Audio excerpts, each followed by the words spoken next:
Greetings. You're listening to Guiding Stars Evolutionary Astrology Radio. This is your host, Kristin Fontana, and I'm here with my co-host, Rose Marcus. Welcome back, Rose. Hello, everyone. Been a bit. We missed a month. We are so sorry, but we are here to share a loaded March with you. And before we get started, well, happy new moon today in Pisces. We're recording this on the new moon in Pisces on Thursday, February 27th. This is going to go out to you hopefully shortly thereafter. And on Saturday, if you get this, there is a free class on Venus, an introduction class that we are kicking off a series on Venus that Rose and I are a part of. We're teaching with a group of other astrologers. We're individually teaching, looking at Venus through the houses and signs. So we are super excited about that. The free class is on Saturday at 10 a.m. Pacific, and you can sign up for that at jwgaea.org. So hopefully we'll see you there. If not, I'm sure that recording will be available and you can check it out and see if you want to join us. So looking forward to that. And I'm going to be kicking off this series with Jason Hawley, looking at Venus in Aries and the polarity Venus in Libra for the first house and the seventh house. And just to tell people that it's a monthly series, so it's going to go on through the fall, right? Yes, it's going to go on until September, once a month, and I believe it's the third Saturday of the month, but all the information's on the website. All right, well, it is the end of February, and wow, Mars just stationed direct in Cancer on Sunday, February 23rd, and Rose and I were just talking about how we are feeling like this energetic drag. I like to use the example of swimming with your clothes on because that's what it feels like. You're literally carrying all this extra energy. But when Mars turns itself around, it's literally crawling right now and is not up to speed. And given that it's in the sign of Cancer, it's not just our physical bodies that we are trying to move, it's the emotion within the physical body that we're trying to keep in balance and at bay or moving in some way, in a healthy way. So give yourself some grace time. And just as Mars is moving direct now, as I mentioned, Venus here on Saturday, also in Aries, is stationing retrograde at 10 degrees. So, gosh, what do you have to say about that transition? I like the Well, example of passing the baton. yeah, I'm passing the baton. Well, and I want to make note that Mars takes a retrograde once every 2 years. Venus takes a retrograde once every 18 months. It is the planet to go retrograde, the least frequent of all the planets, and therefore it's very important. Now, Mars and Venus are the relationship duo, right? You know, Mars is the agent of desire, and it is yang, and it is the action planet. So it is the outgoing, the seeking of desire. And Venus is the planet that we correspond to, the relationship duo. This is how we are relating inwardly. It's our inner relationship to ourself, and therefore how we magnetize or attract. And I think of Venus when it is retrograde. It is such a special retrograde. Now, Mars, by the way, has been retrograde since the beginning of December, so it's been almost 3 months in its retrograde tour.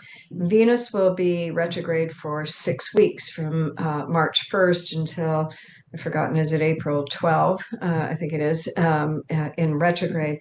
So when Venus is retrograde, it intensifies the magnetic aura. Venus is a magnet. It is the attraction planet. It is what calls forth.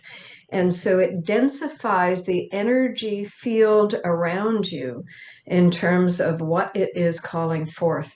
And when looking at the Venus cycle by retrograde, it has a dynamic potency of calling forth unfinished business from this life or lifetime past. It's an archetype of fate or destiny.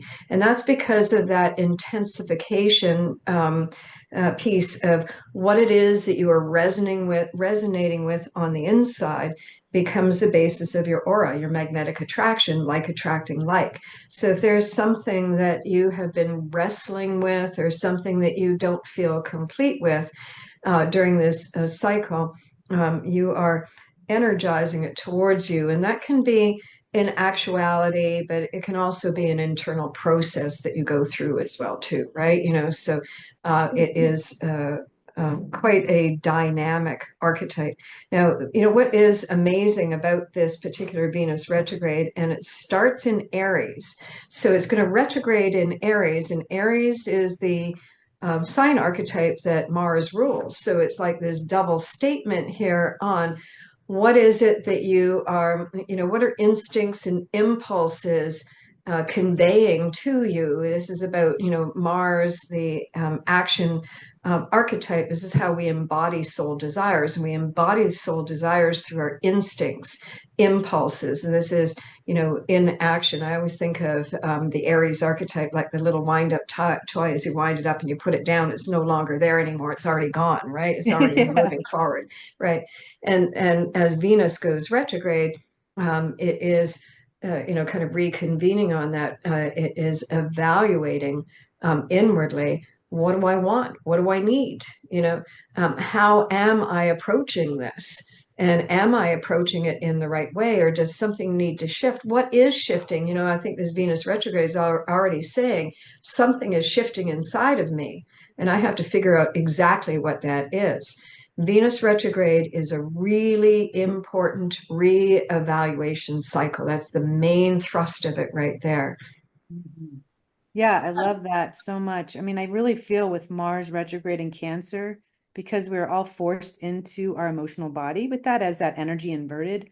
Most of us know what we want right now. We know what's missing. I think that's a good way, okay, to say it, good way to say it. How do we provide for ourselves what's missing? And beyond what's missing within ourselves, how we nurture ourselves, what is it that I want that I know will lead my soul forward? And so, since Mars is the lead point in our evolution, it's the lower octave of Pluto, which is the soul, it does dictate the soul's desires. Your soul is communicating to you through your instinct. And being that Mars is in Cancer, it's through your emotional body. What brings you to your knees? What makes you weep? What makes you laugh? What makes you feel elated? What brings you joy? What gets you out of bed quickly in the morning because you're so excited to go do whatever it is? I mean, really, you want the thing in your life that gives you goosebumps. You want the thing in your life that gets you excited. You want the thing in your life that gives you energy, not that sucks your energy and depletes your energy. So Venus retrograde is helping you to know also what you need so you can stay in balance. And what is it that you need right now that can lead your soul forward? Venus retrograde is going to have you going back to your past. What have I been holding on to that's not helping me? Right? What have I been spending time doing that isn't assisting my journey? And so it is a very deeply reflective time. And it's an important time to be a little selfish, if I might say. I really need to do this for me first before I then go do that for you. Because I know if I do this for me first, that everybody's going to benefit. Exactly. And I just wanted to mention with that Mars retrograde in Cancer as well, too, because I think we've all been feeling it. Cancer is about your security patterns, right? And I think that we've all been, it's just a general atmosphere of the collective to be afraid, to be in fear. I'm in fear. I'm not sure if there's enough money. I'm not sure if there's going to be enough, whatever to go around. It's all of that has been triggered. And the whole Mars cycle, it started in Leo and backed into Cancer. It finished in Cancer, and now by the middle of April, it will be back into Leo. So the actual Mars retrograde cycle went retrograde at the beginning of December and finished here, on February 23rd. But really, the cycle has a pre and a post, as all retrogrades do. So this whole Mars transit that we have been working our way through started in Leo, backed into Cancer, and that's about developing that inner, getting back in touch with what is most important to you. And this, excuse me, I'm losing my. All right. So getting back in touch with what's important to you. Yeah. Yeah, and self-care and feeling your way along what you need for this next leg of the journey. And that's all an experiential track as we move through this period of time. It's reflected to us in terms of how we are interfacing with our day-to-day life, right? It's all of that dynamic. So this is a whole period, the retrograde uh, uh, process is one of collecting some information, right? It's all been this collecting of information. And now that Mars is starting to move forward, and we've got the Venus turning retrograde as well too. And I love that. It's like I need to take a little bit more time out for me before I plug into all the rest of this. And so this is an extended period. What is also we have so much to talk about today, but what is also very unique about this Venus retrograde cycle is the fact that Mercury is also turning retrograde from the 14th of March through, I believe it's the 7th of April. So Venus is doing a 6-week retrograde tour. Mercury is doing a 3-week retrograde tour, but they virtually cover the same degrees within a 1 or 2 margin on either side, which is very unusual. Now, Venus retrograde followed by Mercury retrograde happens, right? That's not an unusual thing. But for the two of them to double up over the exact same degrees, I mean, this is really underscoring this whole, we're being saturated since December with these retrogrades here, to be, kind of turn inward to try to figure it out for me first, so that I can then represent for all, that I can show up in my life. And therefore, as I always say, that each individual life is contributing to the matrix, to the whole. Yes. Yeah, I think a lot about with Venus, we're concerned about what other people need. And when it's in Aries and it's retrograde, it's so important that you trust your instinct and what it's telling you that you need, and to not override your instinct. With Mercury retrograde as well, I mean, it's telling you this: stay out of your head. Don't think about it. When Mercury's retrograde, you are not supposed to be thinking. You're supposed to be intuiting. It's like the left brain goes to the right brain. The less you can think, the better you're gonna be. The more you instinctually feel and intuitively lean, the better off you're gonna be. I mean, really do not overthink during this stretch. And it's already slowing down. Mercury is, even at this late degree in Pisces and moving into Aries on Monday, the 3rd of March. It is traveling together with Venus. And yeah, they're doing this partnering. And it's really awesome because the mind is communicating messages to you through your instinct, through your emotional body. I mean, everything's happening all at once. It's just important not to overthink during this time, because you'll gain a lot more by paying attention to how you feel. Well, and I just think that the retrogrades of Venus retrograde in Aries, Mercury retrograde in Aries, that's more dynamism on the instincts and impulses, right? You know how often we override that. Oh, I think I should call so and so, and you don't bother. And then later on, you realize that it would have been a good idea if you'd phoned then because of whatever the circumstances are. This is where I think that those instincts and impulses are going to be so dynamic that it will be that you won't override it as automatically as you would do at other times. Exactly. Wow. Okay. So, I mean, it's an interesting pairing. Do we need to go to a break? Yeah, we could do that, please. I We didn't have want to. so I much. just asked. I didn't want to get Yeah, on a roll. And okay, we're going to yeah. quickly go to a break and we'll be right back. All right. So as we are discussing both Venus and Mercury in Aries, and both of them also being retrograde at the same time, before we get there, we've got this new moon today in Pisces that's setting the stage for the next month, and we have Saturn, Mercury, North Node, and Neptune all in Pisces as we speak. And so this is a period of something becoming clear to you. It's kind of like the curtains parting. Something's been hidden. And through Venus and Mercury in Aries, it is like being able to see something that you haven't before. Pisces is all about the unseen or the dreams or the hidden world in a sense. And so maybe life has felt foggy, uncertain for you. You're not quite sure where to turn.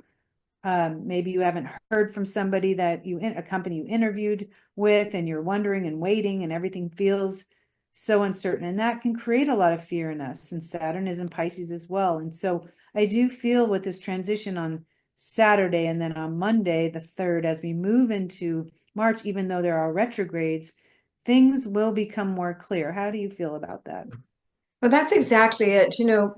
I have to say, since the start of the year, almost every client that I've had has said, I can't figure it out. I don't know what's next. I feel confused. It's all that kind of energy. We have such a plethora of Pisces energy, such a dominance in the Pisces archetype right now, with this new moon in Pisces, Saturn in Pisces. Mercury is in Pisces until the 3rd of March, when it will move into Aries.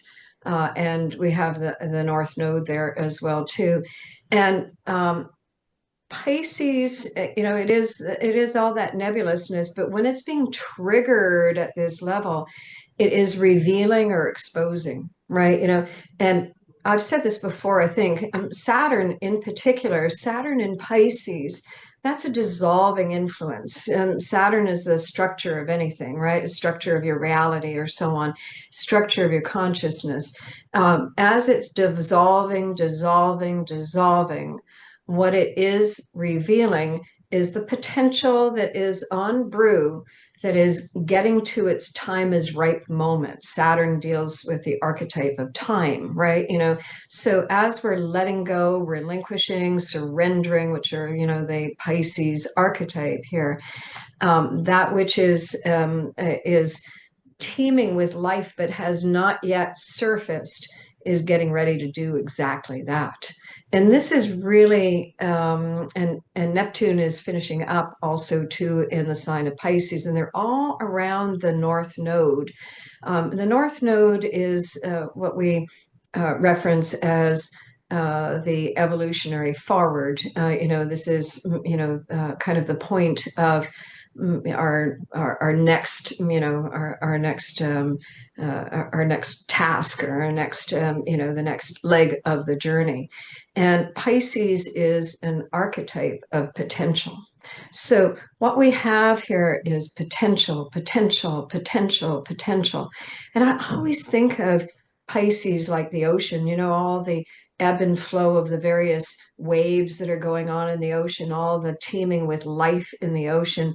This is all, it's all very fluid. It's all kind of up for grabs right now. It's kind of like what's happening in politics, will he or won't he, right? It's all up for grab. Nothing is written in stone, but what it is about a congruence of things coming together at a particular moment, when everything converges at once and the reality is set into motion, right?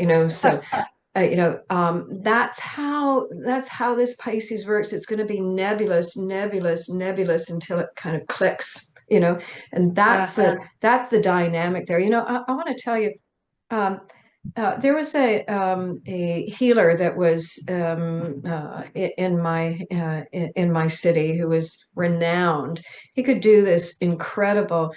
He was a physical healer, like he cured his mother of I forgot what condition she had and so on, because he had this energy, this incredible energy, and he got to be very sought after. And he was giving these lectures at one time where he was getting these crowds of like 500 people would come in, right? And he was doing this group healing at this one lecture that I was at. And I remember him saying beforehand, okay, let's just all, kind of settle down. And what I felt, I had this vision of everybody getting into the boat and then sailing off. It's like, when the whole audience was able to just kind of get quiet for a bit, that's when the entire audience was at one. And that took place. It was just a vision that I had on the way energy comes together. And I think of that Pisces exactly like that, all its various pieces and at that right moment. And this is fascinating for this very, very unique month that we have happening, because Venus has moved out of Pisces and into Aries.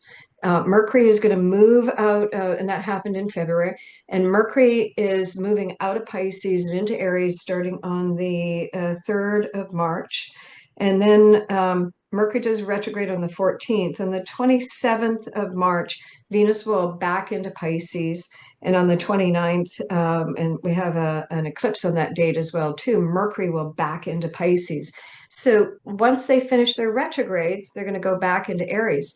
So we've had this Pisces, Aries influence. It was double up on the signs as well, too. And I think that that's really stoking the fire in some way here, right? It is, introducing us and then going back again, and adding more of the potential or more of the unrealized before we get going onto the full program here. What do you think, Kristin? Ugh. Well, first of all, I mean, we all want the freedom to choose for ourselves, do we not? Mhm. Nobody, I don't know a soul who wants to be told what to do or how to do it. And so, I mean, with Venus and Aries and Mercury and Aries retrograde, I love what you said, because to tell someone it's all up for grabs and nothing is written in stone, brilliant. Exactly that.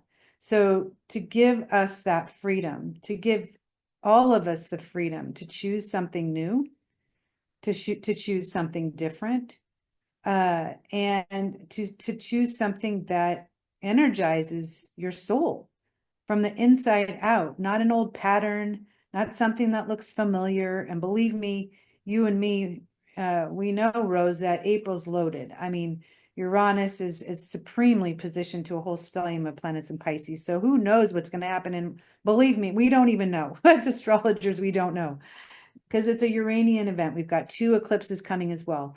But we've got this Pisces Aries, this straddling of energy, and it says Aries and then back into Pisces and then Aries again. We've got Mars ultimately coming into Leo. So there's this water and fire and water and fire. And I feel that what you say about the unrealized potential within us all, we're all connected to the infinite. We are not limited. We are only limited, of course, we are limited by the form we inhabit. But in terms of our own expansion, in terms of our own evolution, we are infinite beings because we are connected to that which created us. Like a wave separating from the sea, it is still intimately connected to the ocean. There is no separation, although there's an appearance of separateness. I feel like that's all what we're also discovering. Pisces allows us to dissolve those barriers that make us feel separate from something, that we can't have it, but we can have it. And the Aries energy that combines with Pisces it's like getting a fire started within you. I read recently something about when the spark goes out, or the spark, what is it? When the spark isn't there, the spark, I can't think of the word. I'll have to find this on the break, but When it goes down, is sit with the flame. So if your spark or your fire, your inner fire isn't raging, there's always a fire there. If you you wouldn't be alive if there wasn't a fire, right? That's that heat, that kindling, the blood moving through you. And so the suggestion is, if you're not feeling that energy, like Mars is moving so slow right now, you're looking outside of yourself for what you think you need and want. It's telling you to sit with the flame, to sit with the fire, to still turn in. That's Venus retrograde. Turn in and sit by your own fire and really find and feel into what it is that's going to light you up and light the way. I love that. And really, when you are sitting in this Pisces energy, um, you know, it's so nebulous and it's so uncertain and it's so hard to figure yourself out or figure out what the next, how to put left foot in front of right foot. But I keep saying this about the Pisces to Aries archetype. Out of nothing comes something, out of something comes everything. That clicks in. The times when you are just like lost and when you are just like you have no idea of anything. And the phone rings and boom, you're off to the races, right? It's like that. Or, you're in a state of depression and you can't find your way out of it or so on. And then somebody says something to you and it just clicks into gear and off to the races you go. Whatever it is, recognize that that's exactly the kind of energy that we are on the threshold of right now. Like you are living in deeply steeped in the consciousness that you are right now. But at any moment that could completely transform, completely, right? Yeah, one trigger, one look, one word, and it can change your course. I remembered when your inner spark fades, sit with the flame. Now the inner spark has faded. It can feel that way with this Mars retrograde in Cancer because we're all being forced and have been forced to lean on ourselves, to turn in, to really check in with ourselves. That's what Mars retrograde in Cancer has been about. It has not really felt to have given most people energy. If anything, it's asking you to provide that energy for yourself. And so you have to figure out, when you sit with the flame, what's going to increase the inner spark. And that's what this time's about. And there's plenty of ways that can happen. The inner door is always open. And the answer is not in the past. The answer is not in the past. The answer, yeah, it will find you in the present. And find you in the present. Absolutely. We have to go to break. We'll be right back. Okay, Rose asked me, where are we going to now? And I said, follow me. Gary's all the way. I love that. Oh yeah, your sun sign, my moon. So listen, so we've got this Mars transit, and it's not going to recover the shadow until early May. I believe it re-enters Leo April 18th. Mars loves fire, so it's going to love when it enters Leo. And so we have this period now where, while a lot will be going on, there's going to be this, I don't know, all sorts of shifts and changes in our lives, reflections. It doesn't mean nothing's happening. Plenty will be happening. But the shadow will be not cleared until early May. And so we've also got Venus retrograde until April 12th and Mercury until April 7th, both with their own shadows to clear. And so it's still not a time to rush or force things. It's a time to feel things deeply so you know for yourself what is right and what is clear. One transit I love this month, by the way, with Mars in Cancer progressively forming a trine to Saturn and the North Node. And so that doesn't really become complete until early April, but it does get very close at the end of the month. And so what this is about is securing that vision you have, or securing an ideal in your life. It will help you helping to recover some courage, some confidence, belief in yourself, faith in what you feel but cannot see. It will help you energize a faith, I'll say it again, in something that you feel, inwardly feel, but you cannot yet see. So it's about having a dream that hasn't happened yet, but you believe in yourself. You trust in what's unfolding. There's been signs along the way. In fact, Mars will be forming some very stabilizing aspects, even the first 10 days of March. And so I'm trying to remember now the exact aspects, and I know the sun is also involved with this, but I'll grab those. But so my point being is that even though Mars is still moving slowly, he will not recover the shadow until early May. There's still plenty of signposts along the road, and I would say benchmarks in time. So Mars trining the sun on March 8th, a strong day for that. And just in essence, this slow build of energy, a crescendo effect of energy.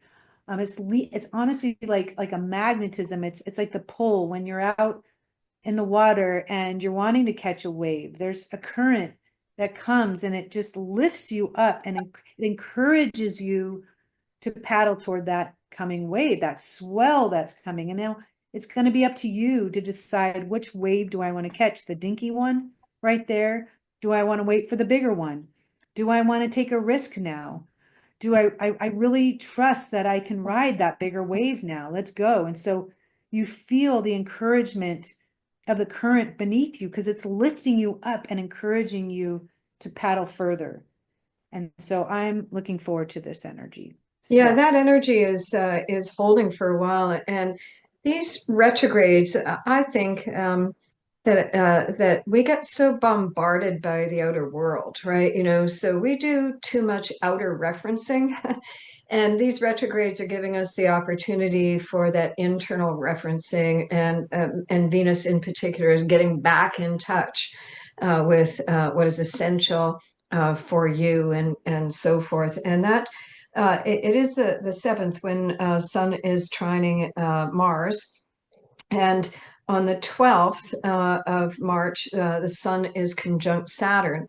That Mars transit to a trine to Sun, trine to Saturn is really it's for an extended period of time here. So that's very, very solidifying for those who work with asteroids. Vesta is forming a grand trine with that as well too, and that's all about getting secure. It's about again being in the center of yourself. And I just think that all of these energies, the intuition that is coming in, that is signaling through the Mars transit, through the water transits of instincts, impulses, the feel, the emotional feel about it, how, it's pushing you into your body to feel it. And when you feel it, that is your confirmation for what comes next. And as you were talking about, when Mars gets back into the post shadow, gets back to Leo, Venus will be done with retrograde and back to Aries. Mercury will be back to Aries. So we have a lot of fire energy in the second half of April and into May. So these are really, I'm looking at that whole period of time as being forward thrust of significance. Yeah. If you don't have the momentum now, you're not plugged in now, you're not juiced up now, you're on a depletion, wait 5 minutes. Yeah, you're going to be wishing you spent more time lounging, I think, when it comes, because you're going to be like, whoa. So one thing I was noticing too, I mean, early on, there's 2 dates. We'll talk about this the end of March, but April 5th and 25th, we have both Mercury and Venus retrograde in Pisces, conjunct the North Node and Neptune and Saturn on the 5th, forming a gorgeous trine to Mars in Cancer. But it's Pisces energy, Pisces energy, Pisces energy. And then Mercury moves direct, Venus moves direct, Mars enters Leo. And by the 25th, we've got all this Aries and Leo shift of energy. So you go from water to fire once again. You go from retrograde to new start. You go from, the horse out of the gates all of a sudden. So really, I know it's hard to just sit in the unknown when you're not clear about how things are going to play out. It really comes down to trusting these energies and not letting fear create a kink in the hose, right? So Uranus is also strategically positioned in April so it's really, I mean, it's got wind. It's like a wind at your back. It's giving the kite lift. It's giving you a lift, and it can happen very quickly. I see that almost even more powerful than the eclipse, the pair of eclipses we've got this month. But I do want to talk about that now. Yeah. We'll come back after that. I just want to mention also too, at the end of April, it's the 25th of April, is the final of the 3 paths of the Mars-Pluto opposition as well Yes, too. yes, So yes, we yes. have such a convergence of dynamic planetary energy. And as Kristin said a little bit earlier there, take your time right now, because once these fire energies kick into gear, they will, you're going to be off to the races with something. And so make sure that you get your fill of whatever top up you need now. We're gonna we're gonna go to a break. We'll be right back. Okay, so the first pair of eclipses is coming. It's a total lunar eclipse in Pisces. What degree is that? Yeah, the total, it's a total lunar eclipse on the 13th or 14th of March, depending on your time zone. And it's in Virgo at 23 degrees, right? So this eclipse is also a supermoon, which adds a little bit more oomph to it. And the few days beforehand are really potent as well, too. On the 11th of March, Mercury retrograde and Venus retrograde are conjunct. And so that is, again, starting a new half of the cycle for Venus and Mercury. And you put the two of those together on the 11th. And the 12th is the Sun-Saturn conjunction, which brings something into manifestation, whether that is arriving at some kind of goalpost, or solidifying the plan or what have you, or finishing off with something or arriving at something. Here it's a solidification piece. And then the total eclipse comes in, and on the 14th Mercury turns retrograde. So we've got this lineup from the 11th to the 14th of really, really dynamic. When Mercury and Venus are together, that can bring a piece of news. Venus deals Venus and Mercury together, a key person, a key event, and a key piece of news. So that could be some involvement with somebody in particular, or something in particular, whether it's a plan, a project, something that you are thinking through in your head. Watch that date for some real potency on that. As I said, the eclipses are dynamic. Eclipses are energized prior to and when they happen and after they happen. And the position of Mercury on the 11th over this eclipse is the degree that Venus started retrograde on the 1st. And this 9-10 degrees at the end of the month, we have a partial lunar eclipse at 9 degrees of Aries. This 9 degrees, is being triggered over and over and over again over this month. So that's pretty relevant. If you have planets that are at those degrees, it's going to be a really, kickstart time for you. Wow. Again, restating this theme, Pisces, Aries, Pisces, Aries. A lunar eclipse, a full moon eclipse is something culminating, something coming to a close, to a finish, but also it could be very healing. It could be a spiritual experience for sure. And the Aries within the solar eclipse being the new start while still in the midst of retrograde. So there's these mixed messages, right, Rose? They just keep happening. We just keep going back and forth. We have to be astrological detectives just to figure out what the universe is trying to tell us. But it really is having one foot in one world and one foot in the other. On the one hand, you're still having to finish, well, the unfinished business that just needs to be dealt with. And then the excitement of the new with your one foot in the other world, so much charge and so much passion for something. We can't run into the future without finishing what we need to from the past. And it doesn't need to sound so dramatic. It can be a natural transition. We just have to be aware of what the energies are asking for us. Well, I do think that the Mars position in trine, might not be as jarring Absolutely. Yeah. as it could be. But a lunar eclipse is something that's already been in the works that comes into visibility, and this is whether it comes to a fruition or it comes to a point where the polarization is at its greatest. And what I think is with the Sun Saturn conjunction just the day before, is crystallizing some kind of reality, crystallizing something. And when you've got one piece of the puzzle, then you can go back and do the rest of it, right? So I think it is this dropping into place of some information, some potential that surfaces that you now are able to see, and then that's qualifying, right? So now that I have this one piece, this is the Mercury retrograde.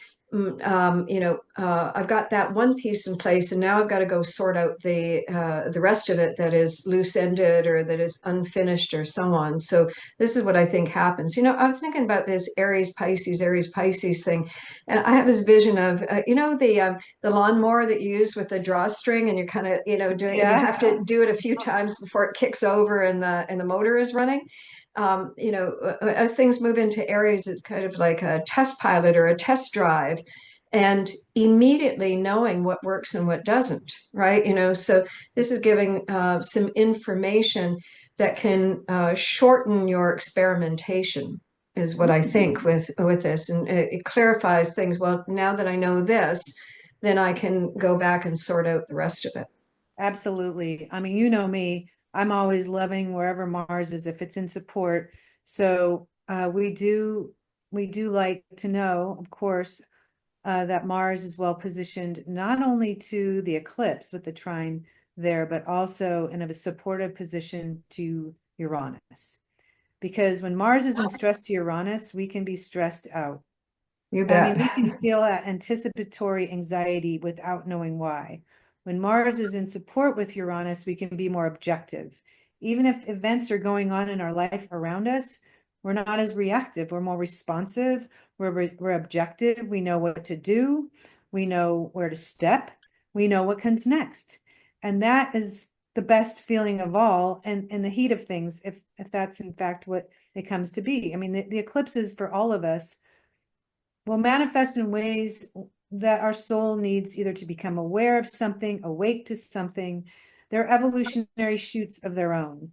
And the 2 weeks between the two is very sensitive energy. It's malleable, it's see-through for some, but it can be catapulting to your benefit. Even if at first it feels a little unpredictable or jarring, it's intended to wake you up, maybe to your potential that you're not seeing, to remind you of what you've got within you, to remind you what you're made of and what means the most to you. And so we really want to really immerse ourselves in the energy when we're looking at these lunar lifts and lunar pops and these openings within the universal realm to really expand ourself and partner with the energy so we can be more, so we can experience more on this journey. Absolutely. And, it's just really, there's so many balls to keep in the air with the Just true. planets this month, right? There's just so many. In the following week, so Mercury retrograde, we always think about that in negative ways, but retrogrades serve a purpose. They are a really important time for reflection, right? To go back and reassess and to tune inwardly. So we've got all of that going. In the week following the total lunar eclipse, and yes, they are connected. The total lunar eclipse on the 13th and the partial eclipse on the 29th are triggering one another, and they're triggering the Venus retrograde, and there's some relevancy here to the eclipses back in the eclipse back in October as well too, in terms of the partial eclipse on the 29th as well. But in the following week, on the 20th, we have the equinox, right, of course, but the day before, on the 19th, Juno, the contract asteroid, turns retrograde. And on the 21st, Vesta also turns retrograde. On the 22nd, Sun and Venus retrograde line up. That's the midpoint peak of a retrograde cycle, and it shifts the retrograde onto a next page or a next momentum here. It's a starting point. And on the 24th, the Sun conjoins with Mercury retrograde, which does that as well too. It shifts a phase. It starts, the retrograde pattern with the Sun is like a new cycle starting for Venus, a new cycle starting for Mercury. So we've got all of that, kind of packed into the period between the two eclipses. On the 27th, Venus retrograde backs into Pisces, and on the eclipse on the 29th, Mercury also backs into Pisces. So we've got lots. I think we'll be back for the end of the month, next month, to discuss the partial solar eclipse. But I just think that the decks are stacked here for so much. The Juno retrograde, it's a contract asteroid, and I always say that the contract asteroid has to do with all the covenants that you made with yourself. So we get to go back and review those. Am I on track for the covenants, the promises, the pacts I made with myself, or do I need to rewrite that contract? Right? Wow. Right? And so there's just so much going on here, but I think that we are going to move a lot faster through our test tries, over this coming month. We're going to know right away what works, what doesn't, what's right, what's not, what we want, what we don't want, and moving forward, right? So, and by the way, all of these transits give you license to choose for yourself. I'm saying I want to do this, but at any moment that I change my mind, that's good too, right? So you have a complete license to shift whatever your thinking is, whatever your commitment is, in order to align with what is right and true and most expedient and most opportune for you. Yes, we were given freedom and free choice. That is what we all want and need to direct our life. That is so true. Thank you for that, Rose. And I love this Rumi quote. He says, everything in the universe is within you. Ask all of yourself. And so don't limit yourself during these transits. I mean, allow yourself the freedom to dream, the freedom to be, the freedom to imagine all that you wish for, all that you long for. I mean, obviously this world is in a precarious place. It's not easy to be in this world at this time for so many reasons, but we can control our little corner of the universe, right? And as we do that, we can shift and move the needle. We can do that one soul at a time. So do your part, do your part. And I look forward to reconnecting, Rose, at the end of the month to, well, we're going to be mid eclipses when we meet. So yes. Yeah. And remember too, that love is the bridge to everything. As Rumi says, it is true. We have to keep love at the center of everything that we do, and the right things will follow. And take it moment to moment. Design it as you go along. Yes. All right. Are we here to close? We're here to close. Yep. Is it a wrap? It's a wrap. We'll wrap. see you next time.